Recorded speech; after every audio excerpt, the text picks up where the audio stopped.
Okay, let's dive into this. Welcome to today's explainer. We are going to completely unpack a core component of robust programming, and that is Python's data organization. Today, we're exploring the Python collection framework, and crucially, the importance of live examples. We'll look at how developers make that leap from disjointed code to engineering really structured, efficient systems. Because honestly, understanding how to properly structure your information, that's the secret sauce. That is the absolute key to unlocking true programming efficiency, and that is exactly the roadmap we're following right now. So think about it for just a second. What is genuinely the hardest part of organizing raw data? If you've ever dealt with a massive unformatted JSON payload, or maybe a sprawling server log file, you absolutely know the feeling. Without a proper structure, data is just noise, right? You can't query it efficiently, you can't parse it logically, and there is no way you can build a highly performant application on top of it. In programming, if you don't have a highly optimized way to handle the sheer volume of information flowing through your architecture, your logic is literally going to collapse under the weight of its own memory consumption.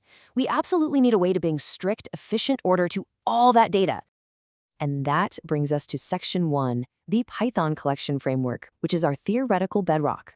So the absolutely crucial point here is understanding what a framework actually represents in this specific context. Basically, a framework provides standardized, built-in data structures. Think of it like foundational scaffolding.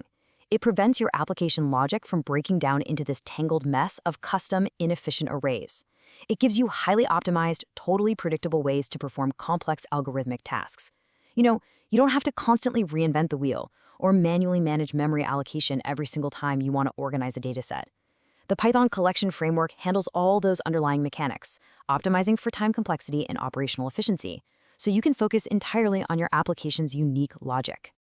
All right, let's move right into Section 2, defining data collections. So what exactly are we organizing here? Let's just isolate those two words for a second. Python collection.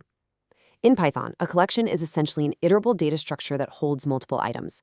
It allows you to treat thousands or honestly even millions of individual data points as a single cohesive object in memory. This completely bypasses the nightmare of having to manage a bunch of disparate variables.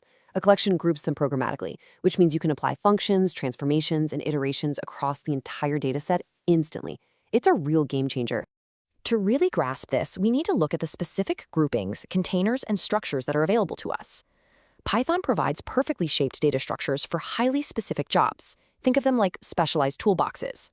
If you need a collection that maintains a strict index-based order, well, you use a list. If your algorithm requires ensuring absolutely no duplicate values exist and you need a lightning-fast membership testing, you reach for a set. And if you're dealing with relational data where you need rapid key-value mapping, you deploy a dictionary. Every single structure is a specialized tool engineered to solve a distinct problem in your data architecture. Moving on to Section 3, the power of live examples. Let's look at the magic of action. Now, what's really interesting about this is the true pedagogical value of live examples. I mean, you can read API documentation and study big O notations all day long, right? But actually understanding dynamic data manipulation, that requires execution. Theory is wonderful, absolutely, but live examples show the syntax actually running, reacting, and processing data in real time. This is what bridges the gap between just reading documentation and actually deploying code. Seeing the code execute live forces you to confront the syntax specifics, the weird edge cases, and the data behaviors that theoretical reading simply glosses over. Let's really contrast these two approaches. Theoretical frameworks are kind of abstract. It's up in the clouds. It's reading documentation, understanding the underlying algorithms, grasping the rules of memory allocation. But it remains disconnected from action. Live examples, on the other hand, are grounded reality. Watching a developer type a command and instantly seeing a dictionary map 1,000 keys in a millisecond, or watching a set instantly filter out duplicates. That cements that abstract theory into practical, deployable knowledge. You move from just knowing about the code to actually knowing how to code. And finally, we arrive at Section 4, theory meets practice, bridging that gap.